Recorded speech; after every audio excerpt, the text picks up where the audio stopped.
All right, why don't we get started? Okay, we were in the middle of chapter 6, and I mentioned that it is one of my favorite chapters, and we discussed the beginning of the taking up the ark to the city of David, and how it all went wrong. And you remember that it was a huge procession, 30,000 strong army people. They put the ark on a cart, and in the end, the cart stumbled, or the oxen stumbled, and then Uzzah put out his hand, and because he touched the ark of the Lord, he was struck dead. Basically, it was a complete and total disaster. And so David did not complete the procession up to the city of David. Instead, he brought it to the home of Obed-Edom, and it sat there for 3 months. And at the end of chapter 11, we learned that the Lord blessed Obed-Edom and his whole household. Okay, so now we're going to start with verse 12, and we're going to see David now is going to try again. And the point here, of course, is to analyze the differences between the first time and the second time, and to see what message we are able to gain from this. Okay, so verse 12, it was reported to King David, the Lord has blessed Obed-Edom's house and all that belongs to him because of the ark of God. So here, and we knew this, by the way, before, because where it was before in Kiryat Yearim, that family was also blessed. This was the sons of Avinadav. They were also blessed for that period of time that they had the ark in their home. And so now it's happening again. So David can understand from this, well, it's not the ark. Okay, there's nothing wrong with the ark. The ark is sitting in this place, and great. All right. Anyway, I see Ruchama. Ruchama, you've joined us. Welcome. We don't see her face, but we see her name. I'm glad she's come back. She was missing for a while. She thought we had stopped, so we have to figure out where the communication problem was there. But anyway, okay, verse 13. Thereupon David went and brought up the ark. Hi, Ruchama. Thereupon David went and brought up the ark of God from the house of Obed-Edom to the city of David amid rejoicing. Now, here I have to say that I don't have anything wrong with the translation rejoicing, but I think there's a better word. The word in Hebrew is besimcha. Okay, it doesn't rejoicing. I think usually reflects some kind of action. Okay, simcha reflects an emotion. It reflects a state of being, joy, happiness. That is the better way of translating it. So basically, we now find that he's starting he goes and he brings the ark from this house of Obed-Edom while he's in joy. He's expressing happiness, joy.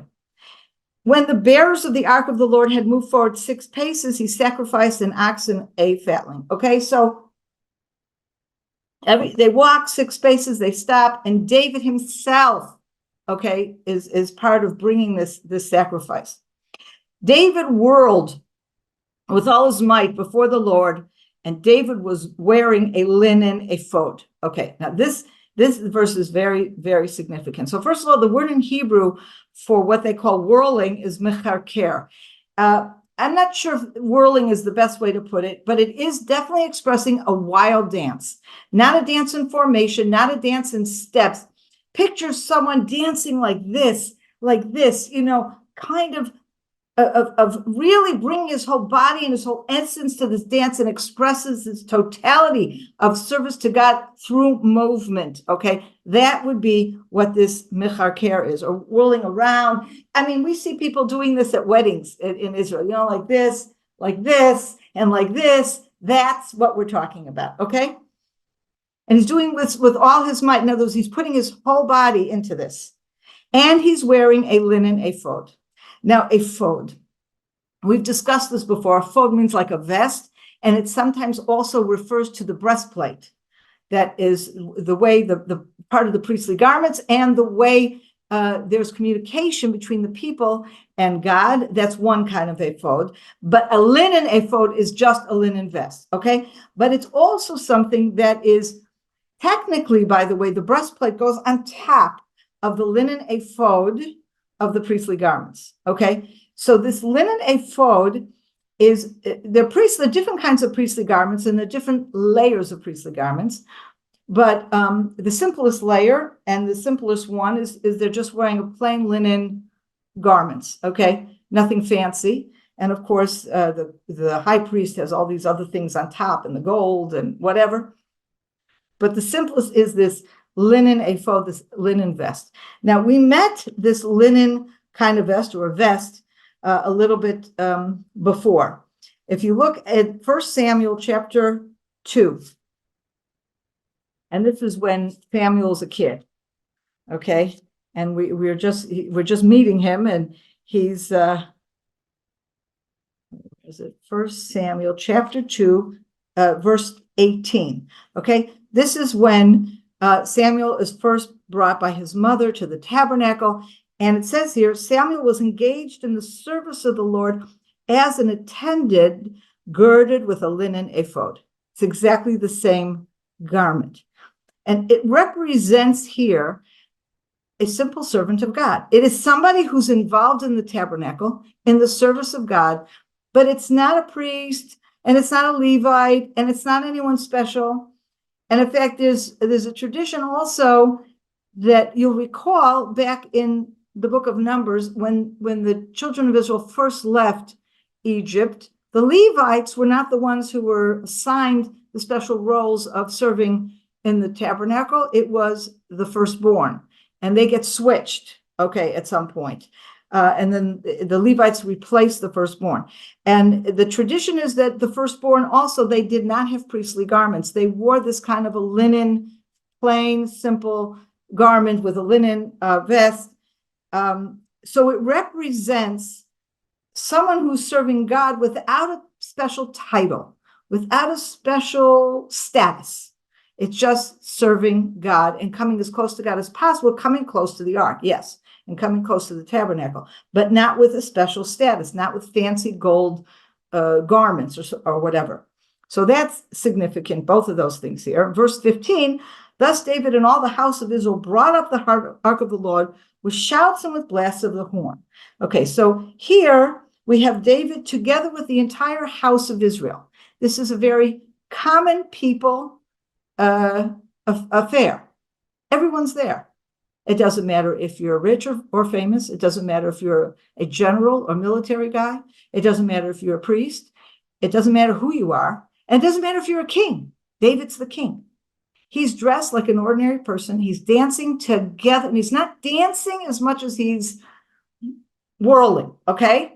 Together with other people. And they're not blowing an orchestra. There's no symphony here. They're blowing a shofar. The shofar, and those of you who know, a shofar has very few notes, and if any, and if you change the notes, it's because you change the way you blow it. It's really this simple blast, pure, simple blast that the shofar represents, okay? So if we compare what we know so far with what happened before, we have on the original attempt was 30,000 men strong, a whole symphony orchestra, and we have here in verse 5, again, David and all the house of Israel were involved, and I'll get to what the word is here. My English says danced, but I'm not sure that's really not a good translation. Maybe they were dancing. But here you get a sense, what is the house of Israel? The house of Israel here is represented by an army. It's not the ordinary people. Once you have 30,000 troops, that's taken over the scene. So if you even have some ordinary people there, they're standing at the sidelines. 30,000 soldiers, oh, that's the scene, right? Now, the word in verse 5 that is translated as danced, actually the word is mesachek, and it means played. And I noted last week, it's the same word that was used when Abner and Joab meet on that pool, and what becomes that horrible civil war. How does it begin? Let the young people dance before us. So play before us. It's play, not dance. Let them play before us. And it's clear that the word play is a mockery of the word play. We're not talking about, oh, the kids, let's have a good game of checkers, okay? Play is used in a very mocking way. They're going to play at murdering each other, going to murder each other. And that's what happened. They kill each other. And so I think the use of the word play here also, there's something a little more sinister than if it would just really be playing. There's something maybe too extreme, too without any inhibitions, maybe, something that could possibly lead to bad things, to bad feelings, to bad actions, which is what we had in that Abner and Yoav thing. Okay, there, Abner, they clearly had bad intentions to begin with, but using the word play and ending up killing, it's kind of here using the word play and ending up something that isn't in control, something that shouldn't be. Okay, so that I think, and we pay attention to differences. So what do we see here? We see here that David is taking a completely new approach. He's dressed very simply. He has taken off his kingly garments, and he's dressing as a simple servant of God. He's blowing a shofar, not a whole band. There's no more army here. It is the people of Israel in a natural way accompanying the ark to the city of David, expressing their love of God in the simplest ways possible. And that's also part of this kind of whirling, okay? It's your natural expression. There's no marching bands, there's no formations, and there's certainly no playing in this mocking kind of way. It's much, much more pure. Now, one of my teachers that I studied this with, I've studied a lot of these things, and I very often bring his teachings. His name is Samet, Elchanan Samet. What he said about this was not just David keeping a simpler whatever, because basically what happened the first time was David came as a king. And David as a king took front stage in bringing the ark. And what you have here, therefore, is the political getting involved in the church or in the religion or in the temple, okay? Now, in the United States, for example, there's this very clear understanding that church and state are separate. And that's coming from a very different kind of place. But one of the problems, one of the reasons the Americans wanted to keep, when they started the country, they wanted to keep church and state separate because they were concerned about the abuse of power. Because in Europe, for example, particularly the Vatican, you had the church putting their nose into political affairs and brought great corruption. And there were two parts of this issue in the early days of the United States. One was not to force any religion on anybody, and that's wonderful, this whole freedom of religion. But another was that you would not have an established church, okay? One of the problems with an established church, like for example, in England. Now, in modern days, this works, but it certainly didn't work in Henry VIII's time. When Henry VIII changed the religion to suit his desire to get rid of one wife and marry another, okay? So what was that doing? The head of the state was also the head of the church. And what that creates is tremendous corruption. And what gets damaged? The church. And here, this is also part of what was going on here. The king, when he comes before the Lord, when he comes before God and he's dealing with something so holy, like transporting the ark, he cannot come as a king. The king himself, as a king, has no business in the temple. It's not his fiefdom. When he comes into the temple, he comes as an ordinary person. He comes as a pure servant of the Lord in that simple linen garment, which was the same garment that Samuel wore when he was a kid, just starting to serve God. The same thing that the firstborn wore when they were just ordinary members of different families, no one family in any hierarchy coming and serving the Lord. That's how David has to come. We don't have symphony orchestras with all these wagons and carts. Think of not wagon, think of chariot. Oh, the ark, you want to make it, you want to really make this a regal event. Picture the royal weddings. I mean, I keep going back to England because it's one of our few examples of what royalty looks like today. And what you think of is chariots, gilded chariots, right? Put an ark on a gilded chariot, your focus is on the chariot and not on the ark, and you forget. And not only that, you turn the ark into an instrument of the king. And so here, it needs to be simple. The same people who always carry the ark on their shoulders are going to carry that on their shoulders. And it's not because they have special status. They are not the king's prime minister or closest ministers. They're just the people who have that job to serve the Lord in the tabernacle. And David has to come into that mode. He's got to leave his kingly vestments and symphonies and army behind and come in as an ordinary person. And this is what he comes here. So there's two things, a degree of humility in David, but I don't think David was coming at this at all ever from a pompous, not at all. But he needs to understand that the pomp and circumstances of a king takes away from the holiness of the ark. It doesn't add to the holiness of the ark, okay? And his realm is over here, and it has nothing to do with the realm of God. He's a servant of God like everybody else. When he's a king, yes, he can lay taxes, he can decide where to go to war, and that puts him in a completely different status over the rest of the nation. But when it comes to serving God, he's no different than anybody else. He leaves his kingdom behind. And I think here is that message is very, very powerful in this whole thing. Okay, so now,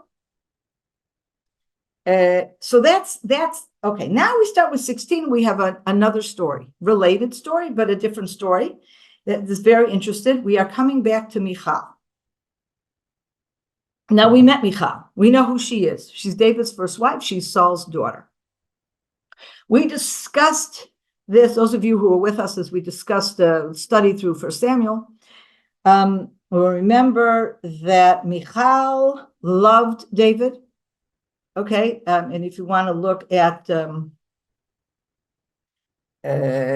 were we? Do I have it written down? Yes. Look at 1 Samuel. 1 Samuel chapter 19, I think. Verse 11.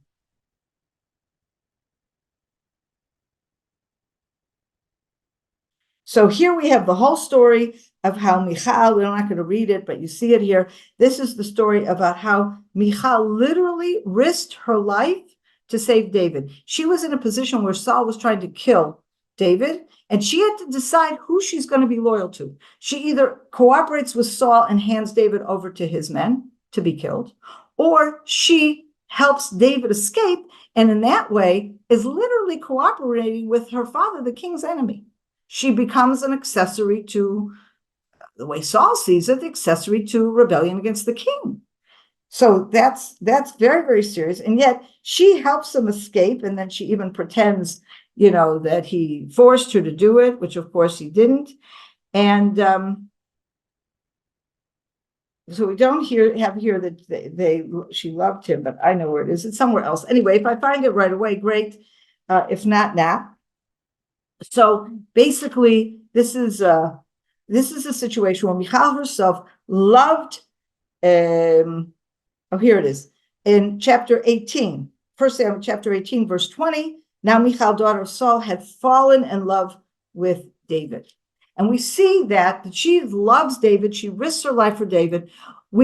David has ever treated her well and with respect, but we never hear that he loved her.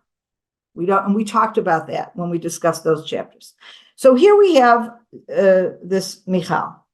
Well, what happened to Michal afterwards? Okay, so let's look at 2 Samuel. We just read this, and I kind of skipped over it because I said we'll come back to it because I wanted to come back to it here. So 2 Samuel chapter 3, verse 13. Okay, so this is at the point at which Abner comes to David and he wants to bring about a surrender of Saul's kingdom to David and to unite the kingdoms. And so he comes to David asking this, and David said, verse 13, good, he replied, good, I will make a pact with you, but I make one demand upon you. Do not appear before me unless you bring Michal, daughter of Saul, when you come before me. David also sent messengers to Ishbosheth, son of Saul, saying, give me my wife Michal, for whom I paid the bride price of 100 Philistine foreskins. Now, what happened after Michal saved David's life, David ran away. We don't see any indication whatsoever that he ever sent a messenger to her, that he ever looked after her and said, "How you doing? And I'm so sorry I can't come around, but I'm kind of running from your father." It's like she's totally out of his mind. And he marries Abigail, and he marries a few other women. And there's no mention of Michal. She's like gone, even though that was really, she was his wife. And she loved him, and she really looked after him. What happened at some point, and I don't remember where that's written, and I forgot to write it down, but at some point, Saul gave Michal to a different man. And that man's name is Paltiel, son of Laish, and we meet him here. Verse 15. So Ishbosheth sent and had her taken away from her husband, Paltiel, son of Laish. Her husband walked with her as far as Bahurim, weeping as he followed her. Then Abner ordered him to turn back, and he went back. You have the situation of her. She saved David's life. She was basically sent away by her father afterwards. He didn't believe her that she didn't help him, but he wasn't going to punish her, but he basically banishes her, and he sends her to this guy. And actually there are people say, well, was he really her husband? But here it clearly says they were married, but he basically says, okay, go over there, and gives her to somebody else. Now, I'm sure initially she's heartbroken. She loves David, but he's gone, and she's given to this guy, and he loves her. He loves her dearly. And so David comes back all of a sudden out of the blue, and it's clear here, he doesn't want Michal because he loves her. He wants Michal to cement his hold on the kingdom, because Michal is his wife, and she's the daughter of Saul. So if he can come now as king of Israel, married to Saul's daughter, for those people who are really, really loyal to Saul, it helps them swallow David. Okay, you know what? They're still married, and their children will be grandchildren of Saul. And okay, we can deal with this. And in fact, one of the things we talked about when we discussed Saul's rage at David was how silly he was, because, even though Samuel had already told him God is going to take the kingdom away from you and give it to your better, and he realizes at some point this is David. Had he just accepted his fate, David and Michal would have remained happily married. None of the other wives would have come into the picture, or it's unlikely, certainly at this point. Their children would have been Saul's grandchildren, and therefore, really, the heir to David's throne would have been also from the house of Saul through Michal. And of course, Saul couldn't think clearly, and that just wasn't to happen. But it's clear here that David demanding that he get Michal back was a political. He didn't love her, and he didn't care really what happened to her. And it doesn't say here what happens to how she feels about all of this. She's like a tool. But what we do see is how heartbroken Paltiel, son of Laish, is, and it's so sad. It says here he's weeping as the way it says in the Hebrew, he's walking and weeping. He's walking and weeping. And then he gets sent away, and he has no power. He's just some guy, and he has to obey Abner because he's a powerful person.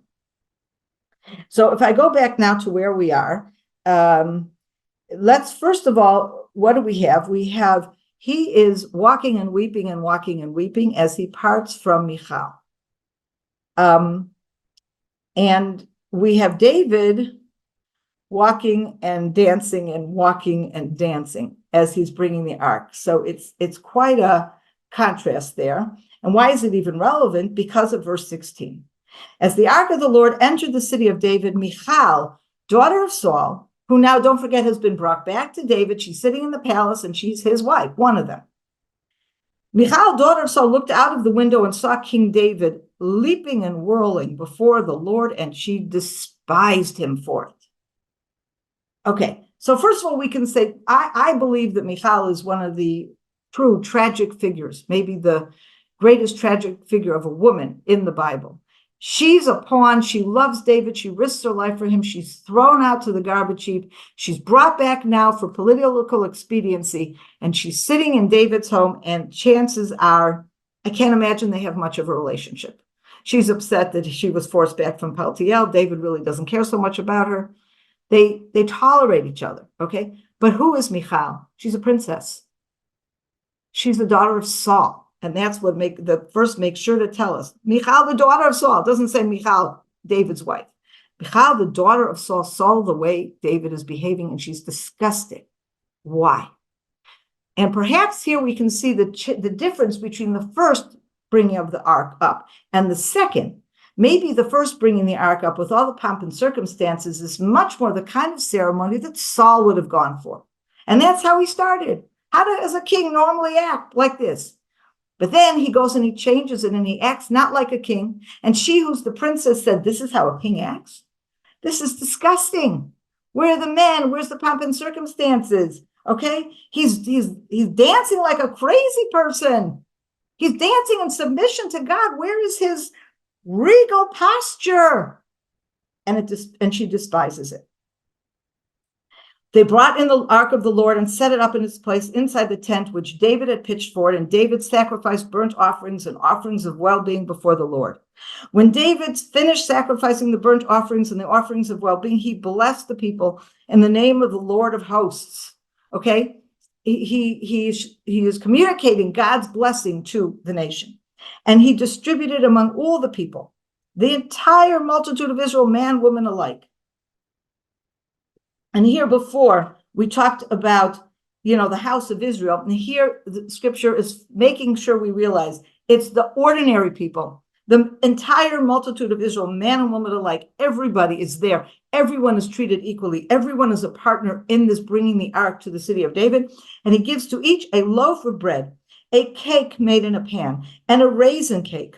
Then all the people left for their homes. David is relating to the nation of Israel, not as this king, but as their leader, their shepherd, one of them who is helping them get closer to God.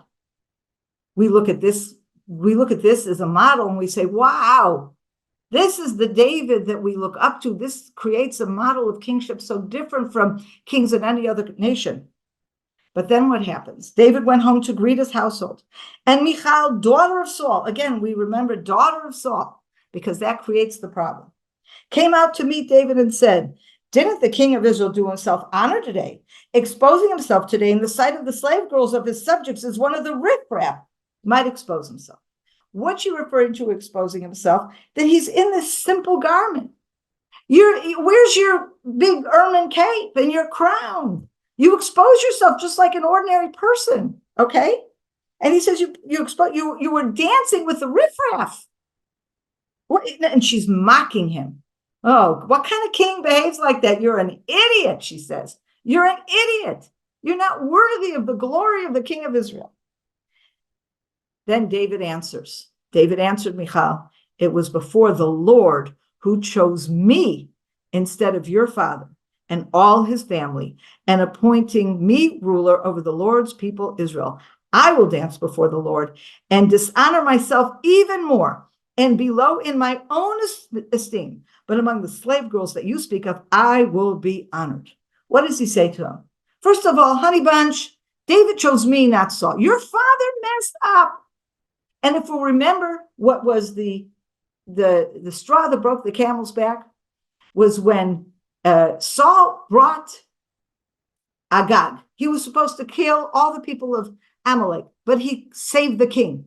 And there are many interpretations that say, why did he save the king? And we see there also he built him a monument to attest to his victory over Amalek. And he brought the king, and you can imagine he brings the king in chains on the regal chariot to say, you see, this is the king that we've shamed him and brought him down. This is a total regal procession. That's how Saul would behave. And David said that's what got him in trouble. He didn't understand that to be a king of Israel, you have to first and foremost be a servant of the Lord. You have to be willing to put your honor down, to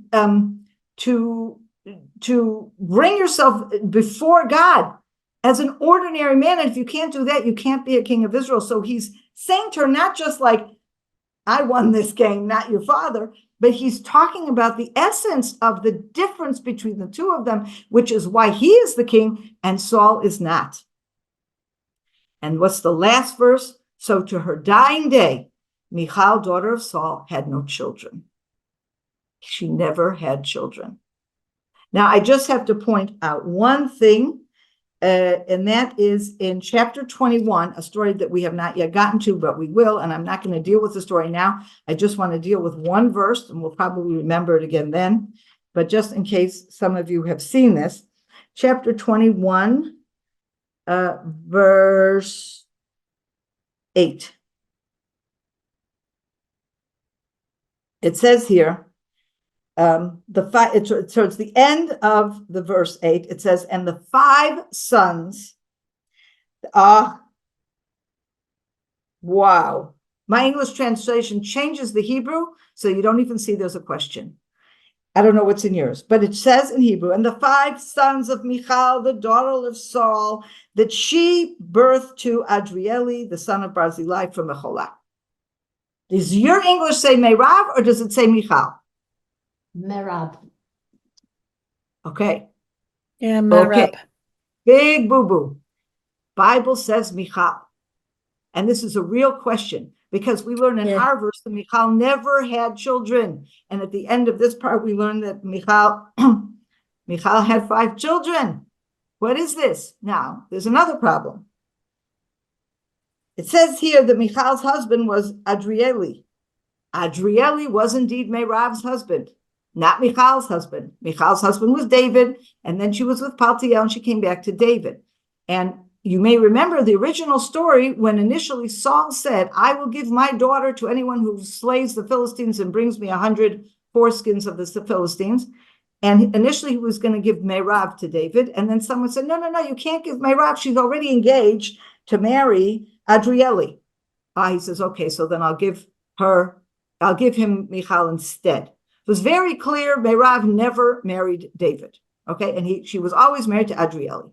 So how is it? So in the original Hebrew, it says it's Michal who had that 5 sons, and your translation say can't be Michal, because we see that Michal didn't have any children. And also Michal wasn't married to Adrieli, Merav was. But yet it says Michal. Sondra, sorry to interrupt. Our Bible says, it actually says Michal brought up for Adriel, the son. Okay, that's it. In other words, in the Talmud, in the sources, this is in the Sanhedrin, the tractate Sanhedrin, it explains it by saying it was Michal who actually raised these children. So, I mean, it was her sister's kids, but for whatever reason, she wasn't as involved in raising them. It was Michal who raised them. And therefore, they put her name here to give her credit because she raised them. So I just want to, make sure, so that really solves the problem. And we understand she really never had children of her own, Michal. And I think that also represents the enormous tragedy, not only of Michal personally, how she went from seeing this being an amazing person and just the bitterness in her circumstances brought her to such a low. Okay. And we understand where it's coming from, but wasn't a good place. But on the other hand, we can really understand that what basically God is saying that David cannot bear children. He could have. This really represents what went wrong. Had David borne children for Michal, there would have been total harmony between the house of Saul and the house of David. But Saul chose a different way. And Michal, his daughter, ended up choosing that same way. And therefore, there cannot be children from that marriage. Because David's children have to end up starting fresh. They cannot be tainted by the house of Saul. And David learned that lesson in many ways in this chapter, which is why I think it's one of the best chapters. There's so much richness here about who David is and what his kingdom represented. And it also tells us something that will follow us through with David as we continue. David was a man, despite the fact that he was king of Israel, he knew how to recognize when he had done something wrong. He was never afraid to repent. He was never afraid to correct his ways and make it better. And that is one of the things that made David probably the greatest king of all time, certainly the greatest king of Israel. Any questions? Yes, please. You've talked about David staying within his role, but in verse 13 and a bit further on, it's talking about David sacrificing, making offerings. Would that not have been outside? But he's in this linen, he's in the linen garments. Yeah. He is not, don't forget, this is at a time when we don't yet have a temple. We don't have only the priests sacrificing, different people sacrifice, but he's not sacrificing as a king. That's the important thing. He's sacrificing as a servant of the Lord. And at that point, anyone could do that, could they? Well, not in the tabernacle, but this was a time when there was the high places. We learn a lot about that later in Kings. High places are allowed when there's no tabernacle and there's no temple. And for example, we'll learn about Solomon, right, when he becomes king, going up. There was a great high place in Gibeon. He goes there. And so it's clearly this kind of worship. And so it's possible that the priests were at these worship. We learned about Nov being the city of priests, and we're going to meet that again later. It's a city that Saul destroyed as he was pursuing David. And there, we're not clear exactly what was there. Something was there because there were priests there and there was some kind of worship going on there. The ark was not there at that time. The ark was in Kiryat Yearim. But, the priests were definitely part of the worship, but were only the priests? It's very unclear. But we have incidences where we have a sense that other people are bringing sacrifices, not in the temple, in these makeshift altars and other places. Thank you. Anyone else? Okay. I was just thinking, Sondra, you were mentioning about royal weddings, but I was thinking about when Charles was made king and they took off all his regalia and he just had a simple linen shift on when they anointed him with oil. I don't know if you watched it, but no, I didn't. I was just, I'm they sure took him that's behind from the this. screen. Yes, I'm sure that's inspired by this whole thing. Because that's interesting about England. See, they've struck a different balance. As I said, the king is head of the church, which has created terrible problems. But today they found a different way of doing it. So it could be that, that's kind of to symbolize when you're head of the church, you're not a king in the same way, you're a servant of the church. It could be that that's part of what it's representing, understanding the inherent problem in the king being head of the church. Yeah, it was just interesting connection, I thought. Yeah, fabulous. I didn't know that. That's great. Wow. Anyway. So it also comes from the Queen, his mother, when she was anointed with oil, they put a canopy over her so that that part of the ceremony isn't seen, because she said it was too personal. It was between her and God. Yeah. Wow. He did that as what they did that for him as well. That's right. Yeah. That's beautiful. That's really beautiful. Yeah. Great. That's great. And of course, that reminds us that both Saul and David were anointed in secret. They, that initial anointing for them both was just Samuel and them, and that wasn't a public ceremony. Public ceremonies came later in different ways, but the original anointing was private. So that could also be something that was an inspiration to how they've set that ceremony up.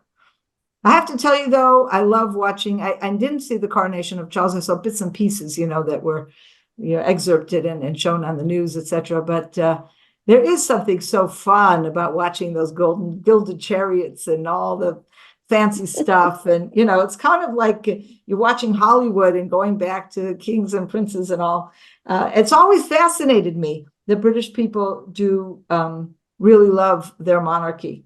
It's something that growing up in the United States, we find hard to relate to because, the United States dumped the king, that's a foundational principle of the United States, dump the king and dump the Pope, both, but I see when I have many, many British friends and also friends, I'll tell you the truth, when the Queen died, I was in Australia, which is a Commonwealth country.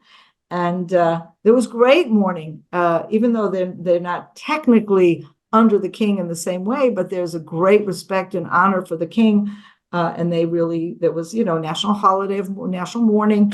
And I asked all these people, how do you feel about it? And I got some wonderful insights as to, the feelings, the passions that people do have for that monarchy. So I think it's great. I think it's very interesting.